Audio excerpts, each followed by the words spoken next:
We're all familiar with the United States' lofty image on the world stage, aren't we? They like to think of themselves as champions of freedom, democracy, and unity. And when it comes to their domestic audience, they definitely preach unity in diversity. The melting pot of cultures and beliefs that make up the United States are something they definitely hold up as an example for other countries to follow. But here's the thing. They also tend to do the exact opposite when it comes to how they treat other countries and their people. And during the Cold War era, Africa became the unfortunate testing ground for this rather hypocritical behavior. See, back then, almost every country that gained independence was immediately labeled a threat, if they even hinted at leaning towards socialism or communism. Their diversity of political thought was not celebrated. It was actually feared. And so, the US took it upon themselves to intervene in these countries to ensure that they stayed firmly within the boundaries of what the US deemed acceptable. So today, we're going to talk about a few African countries who had the misfortune of gaining independence during the Cold War, and how the US government sabotaged their efforts to establish their own path to freedom and sovereignty. Let's start with Congo. Back in 1960, Congo, then known as the Congo Free State, gained independence from Belgium. The country was ecstatic to be free, and Patrice Lumumba, the first prime minister, was determined to lead his people into a future of peace and prosperity. He wanted to build a sovereign, united nation that was free to forge its own path in the world. But unfortunately, the US didn't see it that way. They viewed any form of socialism or communism with extreme suspicion. And Lumumba's vision for the Congo, with its emphasis on social justice and economic equality, didn't sit well with them. So the US decided to act. With the help of the CIA, they orchestrated a series of coups and counter-coups to remove Lumumba from power. And eventually, in 1961, Lumumba was arrested and then assassinated on the orders of the new military leader Mobutu Sese Seko. The message was loud and clear. African nations were not allowed to chart their own course, especially if that course went against the interests of the United States. And that, my friends, was the beginning of a very dark chapter in the relationship between the US and Africa. Next up, let's talk about Angola. Back in 1975, Angola gained independence from Portugal, and there were three main groups vying for control. UNITA, the National Union for the Total Independence of Angola, which was anti-communist and had close ties to the United States. The People's Movement for the Liberation of Angola, or MPLA, which was a Marxist movement with support from the Soviet Union and Cuba, and the National Liberation Front, or FNLA, which was also anti-communist and had support from both China and the United States. So, you can probably guess where this is going. The US was determined to prevent the spread of communism in Angola. So, they threw their weight behind UNITA. They provided the group with weapons, funding, and intelligence to help them take control. The problem was that this support came with strings attached. UNITA had to agree to align itself with the United States and to adopt policies that were favorable to American interests. This meant that the United States had a level of control over Angola's government, even though they did not have a direct say in who led the country. It was a subtle form of manipulation, but it was manipulation nonetheless. The United States was essentially buying off the leaders of Angola to ensure that they would stay aligned with American interests.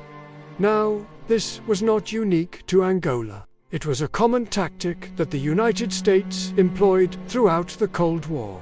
They supported authoritarian regimes and dictatorships as long as they served American interests. This included countries like Zaire, the Dominican Republic, and Chile. The United States was willing to overlook human rights abuses and democratic backsliding, as long as these countries remained anti-communist. It was a pragmatic approach, but it was also deeply hypocritical.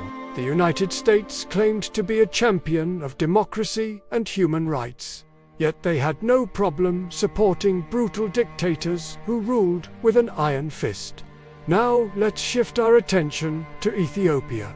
Back in 1975, the US government was getting pretty nervous about the direction of Ethiopia. The country was in the midst of a civil war, and the US feared that the conflict would draw the Soviet Union into the country. The US had a strong interest in preventing this from happening. So they began to support the Ethiopian government in its efforts to put down the rebellion.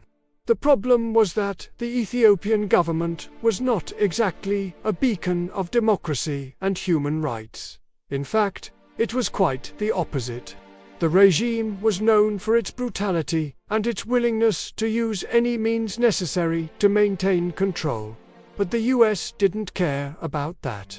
All that mattered was that they were able to control Ethiopia and keep the Soviets out. So the US provided the Ethiopian government with military aid, economic assistance, and diplomatic support.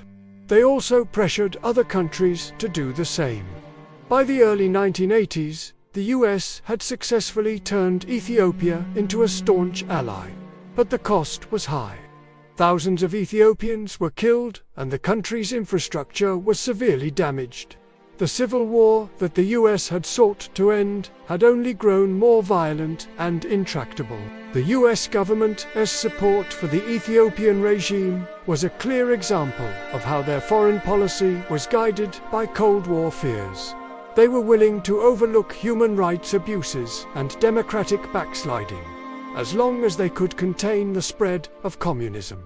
So, what's the lesson here, you ask? Well, it's pretty simple, really.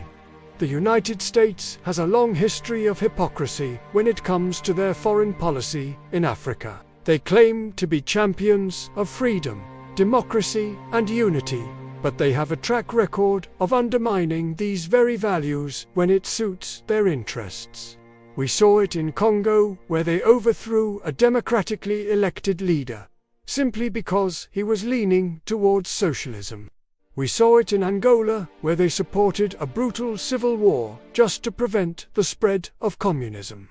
And we saw it in Ethiopia, where they backed a repressive regime just to keep the Soviets out. These are not isolated incidents.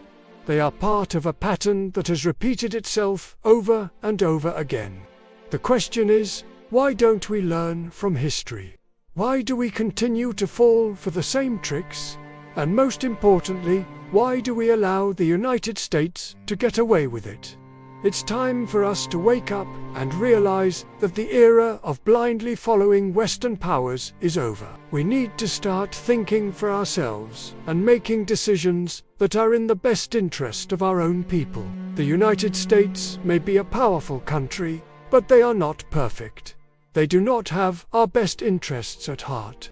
And we cannot continue to allow them to dictate how we should govern ourselves. We need to start demanding accountability from Western powers and holding them to the same standards that they expect of us. It's time to reclaim our narrative and tell our own stories.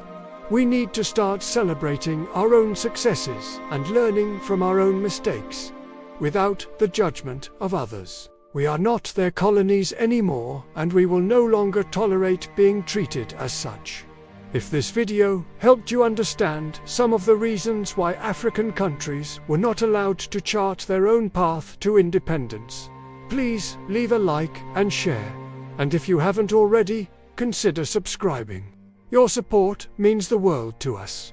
Thanks for watching.